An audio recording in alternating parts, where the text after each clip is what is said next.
Hello students, welcome to Teacher Education Platform. Hope you all are well. This is Nisha. तो जैसे कि हम लोगों ने 2 previous year paper science and maths के सॉल्व किए हैं, जिन्होंने भी नहीं देखा है वो जाके देख सकते हैं। आज हम लोग कंप्यूटर के प्रीवियस ईयर पेपर सॉल्व करेंगे। हमने कंप्यूटर की मैराथन क्लास कंप्लीट करी है एंड इवन हम हर एक लेक्चर में हम आपको बार बार रिमाइंड कराते हैं कि ये मैराथन क्लास आपके एग्ज़ाम के पॉइंट ऑफ व्यू से काफ़ी इंपॉर्टेंट है, क्योंकि ये एक आप लोग के लिए समझिए क्विक रिवीजन का काम करता है। ठीक है, तो अब तो आप लोग भी समझ गए होंगे कि मैराथन क्लास कितनी ज़्यादा इंपॉर्टेंट है। सो चले स्टार्ट करते हैं कंप्यूटर का प्रीवियस ईयर पेपर। तो बने रहे वीडियो के एंड तक एंड जो भी न्यू स्टूडेंट्स हैं वो चैनल को सब्सक्राइब कर लें, बिकॉज अपकमिंग लेक्चर हमारे इसी चैनल मतलब टीचर एजुकेशन प्लेटफॉर्म पे होगी एंड पीडीएफ के लिए हमारे टेलीग्राम चैनल को सब्सक्राइब कर लें। तो देखिए, जैसे कि हमने पिछले भी दोनों प्रीवियस ईयर पेपर्स में बताया था कि इसमें कितने तरह के क्वेश्चंस आते हैं। तो पहले तो देखिए, ये आप लोग का अष्टम प्रश्न पत्र है, मतलब 8th प्रश्न पत्र है। ठीक है, 8th पेपर है। कौन सा ये आप लोग का? कंप्यूटर का है। ठीक है, ये 2022 के प्रीवियस ईयर पेपर्स हैं। इसमें देखिए क्वेश्चंस वही है कि सभी प्रश्न अनिवार्य है, मतलब सारे क्वेश्चंस को अटेम्प्ट करना ज़रूरी है। और फिर क्या है कि प्रत्येक प्रश्न के निर्धारित अंक प्रश्न के सम्मुख दिए गए हैं, यानी कि सारे क्वेश्चंस के जो नंबर हैं वो उनके सामने दिए गए। और हमने क्वेश्चन पिछले वाले में भी बताया था कि इसमें 3 तरह के क्वेश्चंस आते हैं। कौन कौन से? बहुविकल्पी, अति लघु उत्तरी तथा लघु उत्तरी प्रश्न। बहुविकल्पी प्रश्नों के सही विकल्प छांटकर अपनी उत्तर पुस्तिका में लिखना होता है। अति लघु उत्तरी प्रश्न के उत्तर लगभग 30 शब्दों में और लघु उत्तरी प्रश्नों के लगभग 50 शब्दों में लिखने होते हैं। ठीक है, तो चलिए स्टार्ट करते हैं। ये पहला क्या हमारा लिखा हुआ है? निम्नलिखित में से आउटपुट का माध्यम है। तो देखिए, स्कैनर क्या था, ये हमने क्लास में आप लोगों को पढ़ाया था। स्कैनर हमारा था इनपुट।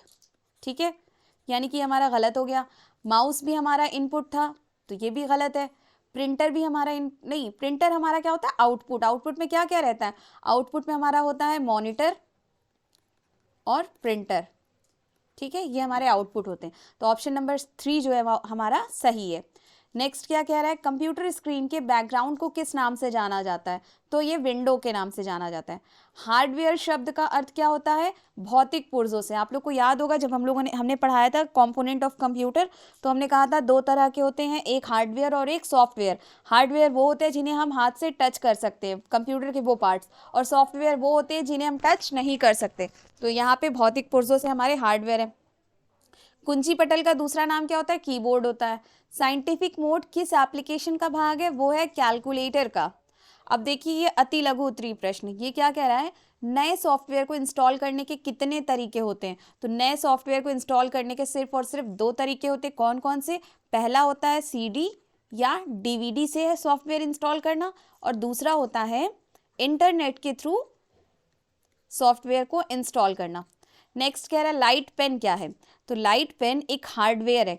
ठीक है, लाइट पेन हमारा हार्डवेयर है जो कंप्यूटर के लिए इनपुट डिवाइस की तरह काम करता है, जिसका यूज करके कंप्यूटर की स्क्रीन पर मेन्यू या इमेज को सेलेक्ट या अन्य कोई भी काम कर सकते हैं। नेक्स्ट है कंप्यूटर की 2 उपयोगिताएं लिखिए। तो कंप्यूटर के देखिए बहुत सारी उपयोगिताएं हैं, हर एक फील्ड में है। तो अगर 2 की बात करें तो एक हम बात कर लें कि शिक्षा के क्षेत्र में है, और दूसरी अगर हम बता दें तो चिकित्सा के क्षेत्र में है। अगला है क्या? बाइट क्या होता है? तो बाइट जो है वो कंप्यूटर की मेमोरी में एक अक्षर द्वारा ली जाने वाली जगह को कहते हैं, यानी कि जैसे अगर हमने एक ए लिखा तो इसके द्वारा ली गई जगह को ही हम लोग क्या कहते हैं? बाइट। और जो 8 बिट होता है वो किसके बराबर होता है? 1 बाइट के। अगला क्या कह रहा है? मल्टीमीडिया। तो देखिए, मल्टीमीडिया में मल्टी का मतलब क्या होता है? मल्टी का मतलब होता है बहु, मतलब बहुत। ठीक है, और मीडिया का मतलब होता है, हम लोग कहते हैं ना ये मीडिएटर है, ये मीडियम है, तो मीडिया का मतलब होता है माध्यम, यानी कि जिसके द्वारा विभिन्न प्रकार की जानकारियों को विविध प्रकार के माध्यमों जैसे कि text, audio audio graphics, animation और वीडियोस आदि का संयोजन करके ऑडियंस तक पहुंचाया जाता है, उसे ही कहते हैं मल्टीमीडिया। अब ईमेल की बात करें तो ईमेल को हम लोग इलेक्ट्रॉनिक मेल भी कहते हैं। ठीक है, एक इंटरनेट के माध्यम से किसी कंप्यूटर या अन्य उपकरण से पत्र भेजने का एक तरीका है जिसे हम क्या कहते हैं, ईमेल। जैसे अगर हमें जॉइनिंग लेटर भेजना है, हमें रिजाइनिंग लेटर भेजना है, ये सारी चीज़ के, या हमें एप्लीकेशन भेजना है किसी को भी, कॉलेज के हायर प्रोफेसर्स को, तो वहाँ हम किसका यूज़ करते हैं, ईमेल का। अब देखिए ये क्या है, लघु उत्तरीय प्रश्न। लघु उत्तरीय प्रश्न में पहला क्या कह रहा है, सीपीयू के भाग एवं कार्यों को बताइए। तो देखिए सीपीयू के 3 भाग होते हैं, सॉरी 4 भाग होते हैं। कौन कौन से, एक होता है एएलयू यानी कि अरिथमेटिक लॉजिक यूनिट, एक होता है कंट्रोल यूनिट, एक होता है रजिस्टर या मेमोरी, दोनों में से आप कुछ भी कह सकते हैं, और एक होता है हमारा बसेस। अच्छा, इन सब के काम सुनिए क्या होते हैं। अरिथमेटिक लॉजिक यूनिट क्या होता है, इससे हम कैलकुलेशंस करते हैं, जैसे कि हमें एडिशन, सब्ट्रैक्शन, मल्टीप्लिकेशन, डिवीजन, ये सारी चीज़ें जो करना होता है वो एएलयू में जो सर्किट होती है अंदर, वही ये काम करती है, ठीक है। यानी कि कैलकुलेशंस की प्रोसेसिंग होती है। इसे हम सीपीयू कोर भी कहते हैं। क्या कहते हैं, सीपीयू कोर। कोई कंप्यूटर कितना तेज प्रोसेस कंप्लीट करेगा ये सीपीयू कोर पे ही डिपेंड करता है। यही कोर हमारे डिफरेंट डिफरेंट आते हैं, क्वाड कोर आता है, डबल कोर आता है, ठीक है। अब बात करते हैं कंट्रोल यूनिट की। तो ये सभी ऑपरेशंस को कंट्रोल एंड डायरेक्ट करता है, ठीक है। मींस इंस्ट्रक्शन और डेटा को कंप्यूटर की दूसरी यूनिट तक ट्रांसफर करने का काम, यानी कि जो भी हम इंस्ट्रक्शन भेज रहे हैं वो दूसरी यूनिट तक ट्रांसफर कौन करता है, तो यही कंट्रोल यूनिट करता है। अब नेक्स्ट क्या है, रजिस्टर। इसको हम लोग मेमोरी यूनिट भी कहते हैं, मेमोरी यूनिट। इसका काम क्या होता है कि ये सीपीयू के टेम्परेरी स्टोरेज का काम करता है, जहां डेटा को स्टोर किया जाता है। ये इंफॉर्मेशन को बिट्स के फॉर्म में रखता है। अगला है हमारा क्या, सिस्टम बस, ठीक है। सिस्टम बसेस क्या करता है, सीपीयू और मेमोरी के बीच डेटा को ले जाने के लिए इन सिस्टम बसेस का उपयोग किया जाता है। अब देखिए नेक्स्ट क्या है, कंप्यूटर नेटवर्क। तो हमने ये क्लास में बताया था कि 2 या 2 से अधिक कंप्यूटर्स को वायर के थ्रू या वायरलेस हम जिस तरह भी जोड़ें उसे हम क्या कहते हैं, कंप्यूटर नेटवर्क, ठीक है।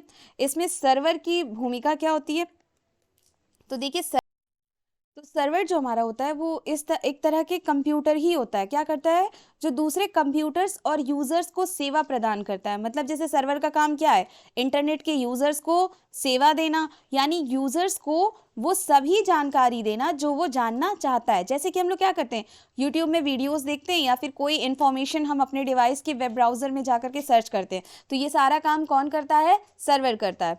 नेक्स्ट क्या लिखा है, मल्टीप्लेयर का प्रयोग किस लिए किया जाता है। तो यहाँ पे अगेन हम बात करें, अभी हमने बताया मल्टी का मतलब क्या होता है, बहु मतलब बहुत, और प्लेयर का मतलब क्या होता है, खिलाड़ी, खिलाड़ी, ठीक है, यानी कि बहुत सारे खिलाड़ी। तो सोशल कनेक्शन के साथ ये क्या, मल्टीप्लेयर मोड क्या करता है, सोशल कनेक्शन के साथ मदद करता है और खिलाड़ियों को एक दूसरे के साथ बातचीत करने की अनुमति देता है। यहाँ आप बाकी लोगों के साथ ऑनलाइन खेल सकते हैं। नेक्स्ट क्या हमारा, सॉफ्टवेयर से आप क्या समझते हैं। तो अभी हमने ऊपर बताया हार्डवेयर वो जिनको हम टच कर सकते हैं, तो सॉफ्टवेयर क्या होते हैं, वो जिन्हें हम टच नहीं कर सकते। सॉरी अभी ये बचा इंटरनेट। क्वेश्चन नंबर 16, इंटरनेट द्वारा प्रदान की जाने वाली सेवाओं का वर्णन कीजिए। तो इंटरनेट क्या करती है, इसके जो सेवाएं हैं वो क्या है, जैसे कि हमारा एक होता है एफटीपी। ये क्या होता है, फाइल ट्रांसफर प्रोटोकॉल। इससे क्या होता है, एक कंप्यूटर नेटवर्क से दूसरे कंप्यूटर नेटवर्क में फाइल्स को ट्रांसफर करने के लिए किया जाता है। एक होता है इसका क्या होता है, ईमेल। अभी हमने बताया ईमेल क्या होता है, कंप्यूटर के जरिए हम किसी को लेटर भेज रहे हैं। नेक्स्ट आता है गोफर। गोफर क्या होता है कि ट्रांसफर करता है किसको, इंस्ट्रक्शन को। और दूसरा होता है वर्ल्ड वेब वाइड, ठीक है। इसमें हम लोग क्या करते हैं, चीज़ों को सर्च करते हैं। अब अगला है सॉफ्टवेयर। तो सॉफ्टवेयर क्या होता है, वो चीज़ें जिनको हम टच नहीं कर सकते कंप्यूटर की, तो जैसे कि इंस्ट्रक्शंस हैं, ठीक है। तो इंस्ट्रक्शंस के ग्रुप को हमने क्लास में बताया था कि इंस्ट्रक्शंस के ग्रुप को हम लोग क्या कहते हैं, प्रोग्राम। और इस छोटे बड़े प्रोग्राम के ग्रुप को क्या कहते हैं, सॉफ्टवेयर। तो किसी भी काम को करने से पहले कंप्यूटर उस काम को पहले क्या करता है, समझता है, फिर कोडिंग डिकोडिंग करता है। क्यों करता है, क्योंकि कंप्यूटर की कौन सी लैंग्वेज है, हमने बताया था बाइनरी, मतलब 0 और 1। तो कंप्यूटर की लैंग्वेज ना हम जानते हैं ना हमारी लैंग्वेज कंप्यूटर जानता है। तो हम जो भी इनपुट डिवाइस देते हैं तो उसको वो क्या करता है, पहले कोड करता है किसमें, कंप्यूटर लैंग्वेज में। फिर कंप्यूटर जब उसको आंसर दे देता है तब वो डी कोड करता है वापस हमारी लैंग्वेज में, ठीक है। फिर वो हमें एक आउटपुट देता है, तब हम उसे पढ़ करके बताते हैं। तो ये सारे क्या हो गए हमारे, ये सब कौन करता है, ये सब करता है सॉफ्टवेयर। अगला क्वेश्चन नंबर 18 क्या कह रहा है, निजी पीडीएफ तथा वीडियो को किस प्रकार अपलोड किया जाता है। तो देखिए वीडियो या पीडीएफ हो जो भी, हमें जिस भी एप्लीकेशन पे अपलोड करना होता है वो एप्लीकेशन हम लोग क्या करते हैं, ओपन करते हैं, ठीक है, ओपन करते हैं। देन वहाँ पे क्या होता है, एक अपलोड का ऑप्शन होता है। हम लोग अपलोड ऑप्शन पे जब क्लिक करते हैं तो वहाँ पे हमें एक मतलब हमारे सिस्टम के अंदर जो निजी हमारी फाइल्स हैं वो किसी ना किसी फोल्डर में होती हैं। फोल्डर जब ओपन करते हैं तो वहाँ बहुत सारी फाइल होती है, बहुत सारी, ठीक है, सो मेनी। फिर हमें जिस फाइल को अपलोड करना है उसे एक फाइल को सेलेक्ट करते हैं। सेलेक्ट करने के बाद वो हमारे अपलोड वाला पेज फिर ओपन हो जाता है और फिर हम वहाँ पे एक अपलोड करके ऑप्शन होता है उस पर क्लिक करते हैं तो वहाँ हमारी निजी पीडीएफ या वीडियो अपलोड हो जाती है। तो आज की क्लास हमारी यहीं ख़त्म होती है। आई होप आप लोगों को ये प्रीवियस ईयर पेपर बहुत अच्छे से समझ में आया होगा। अगर किसी को किसी भी क्वेश्चन में कोई भी कन्फ्यूजन हो तो आप टेलीग्राम चैनल पे पूछ सकते हैं या कमेंट सेक्शन में पूछ सकते हैं। और पीडीएफ नोट्स के लिए हमारे टेलीग्राम चैनल को ज्वाइन करें और आप में से जो भी नए स्टूडेंट्स हैं वो चैनल को सब्सक्राइब कर लें, बिकॉज आने वाली सारी वीडियोज़ इसी चैनल पर यानी कि हमारे टीचर एजुकेशन प्लेटफॉर्म पर ही आएगी। Thank you.